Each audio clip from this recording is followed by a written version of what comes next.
Final runway 22. Hey, I'm John. Welcome to Mr. G's Workbench and part 2 of our F-4D build on 1/32nd scale. We're taking Tamiya's big kit and we're turning it into a Texas Air Guard F-4D. If you remember, at the end of part 1, we had a pretty good piece of the fuselage finished. We did the cockpit. We got the inner parts of the intakes installed. We got the inner parts of the exhaust installed. Today we're going to finish up the exterior parts of the intakes. We'll get those assembled. We're going to get the lower wing put on, the horizontal stabilizer. I'd love to have a complete actual airframe by the time we finish today. And before we get started, I just want to thank you for stopping in and watching. Appreciate it. If you're a subscriber, thank you very much. We're now up over 2,800 subscribers, another milestone. Thank you all very much. If you're not a subscriber, I hope you'll consider subscribing by the end of this episode. And to my channel member family, there's their names now. Thanks as always for your continued additional support, guys. And if you're interested in becoming a channel member, there's a little button at the bottom of the screen that says join.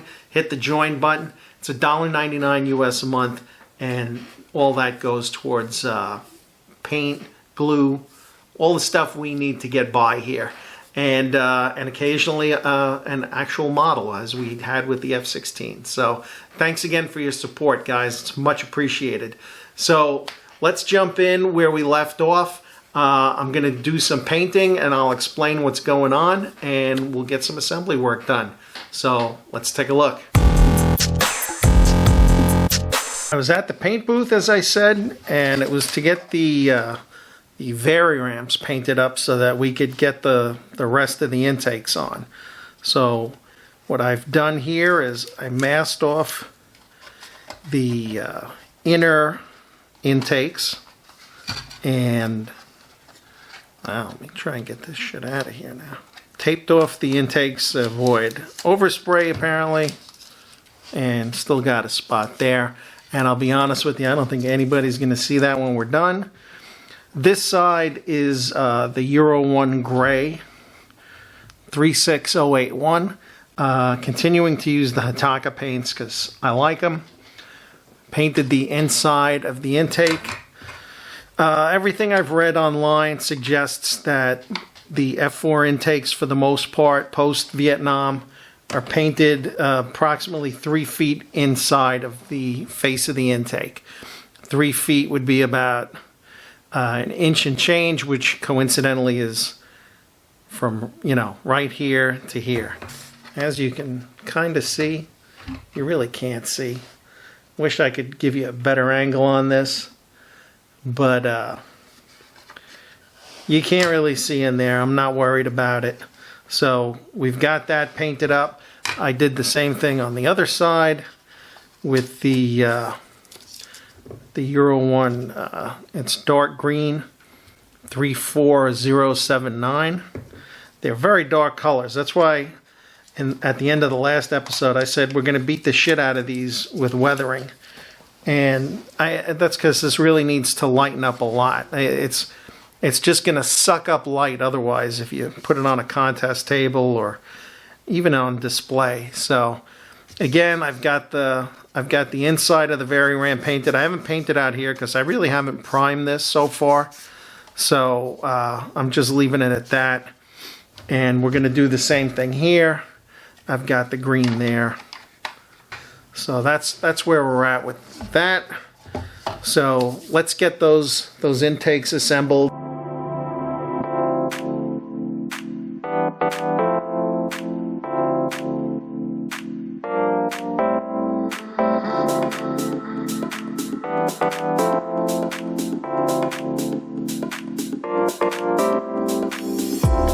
If you're following along and you're building one of these too, I found that the most peaceful way to get this this section of the intake installed is up front. Focus on getting this section done flat.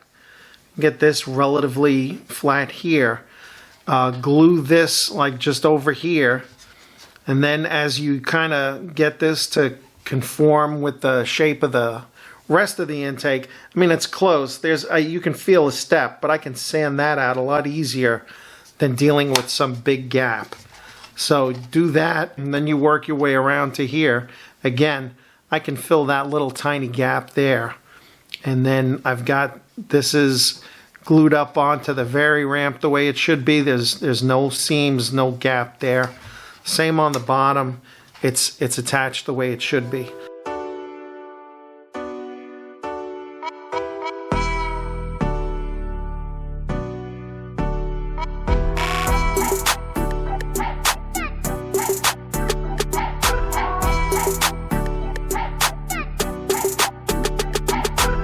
Through the magic of time and video editing, here's where we're at. We got these, the rest of the forward part of the intakes installed on both sides. And the way I worked was I worked from here with the glue, got that sealed up, and then got this connected as best I could to minimize the gaps and stuff. So you can see here, I've got a decent bit of putty. I actually filled this first with CA on these seams on both sides with CA. Used a little accelerator and then sanded them back. Where you see the white spots, it's like where the CA didn't take evenly, I guess you could say. So it's smooth now. I primed it, sanded it, and I'm not going to prime it again. You can see where the black marks are. I re-riveted, re-scribed everything, got it lined up as best I could. I think this is pretty good. I'm happy with it. And next step is going to be, let's get the lower wing on.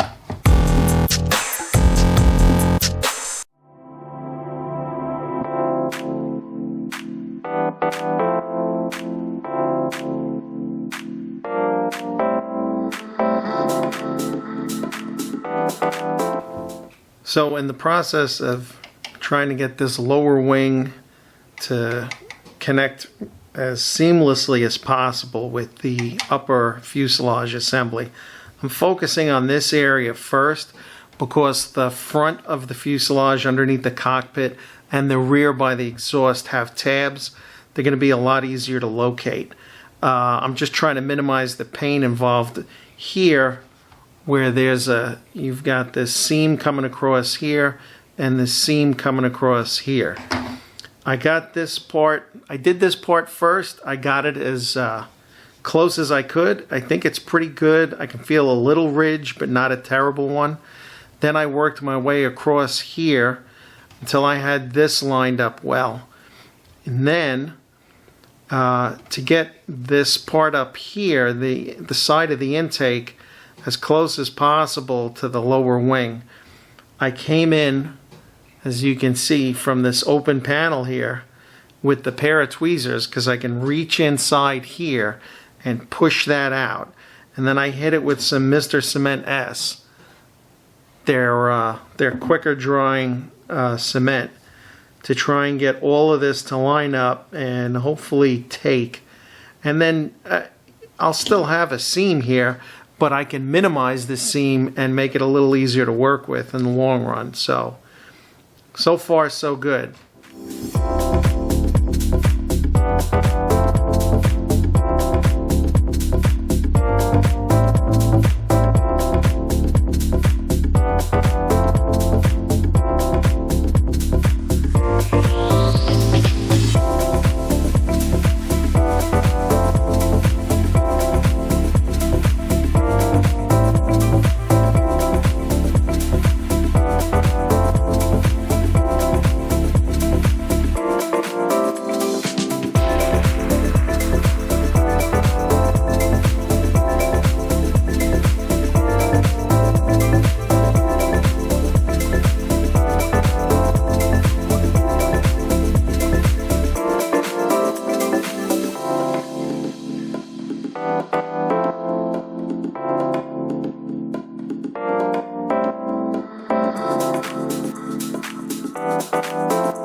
So I think we're at a stopping point in the build for today.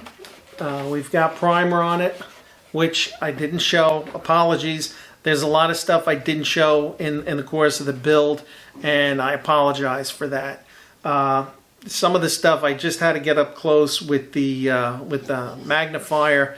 I can't have the camera and the magnifier poking in front of me until I can come up with a better way to do it. Apologies. Doesn't happen a lot, but it does happen. But I'm happy with this. This is this right here. What we've got so far from tip to ass is just under 22 inches long. I'm very satisfied with the progress to date.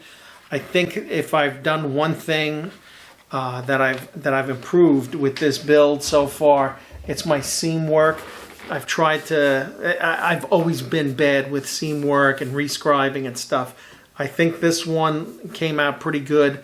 I'm very happy with it. I think next time we get together is obviously paint. I want to get the fuselage painted up and sealed, and then we can do, we still got to do the landing gear, we got to do the fuel tanks, we got to do the missiles. We've got all that stuff to do, and the canopies, and the exhausts. So all that'll come in. I think we can finish it up in the next episode. But I'm going to try to show you a little bit more of the paint work at the booth, considering I want to do all kinds of weathering on it and really kind of abuse the paint. So we'll get more into that. I appreciate you guys stopping by. If you're not a subscriber, I hope this convinced you to join the club. All the cool kids are subscribed. At the beginning of the video, when this started, I said we had just passed 2,800. We're approaching 2,900 as of today. I can't thank you guys enough. I really appreciate your support. And a big shout out to my channel member family. As always, thank you guys for stepping up and going above and beyond. So that's going to be it until next time. Like I said, we get together next time. We're going to get this plane painted. And I have an idea what I want it to look like. So I hope it's reasonably close to that. You'll see first. All right. So thanks again for stopping by. Take care, stay well, and I'll see you next time.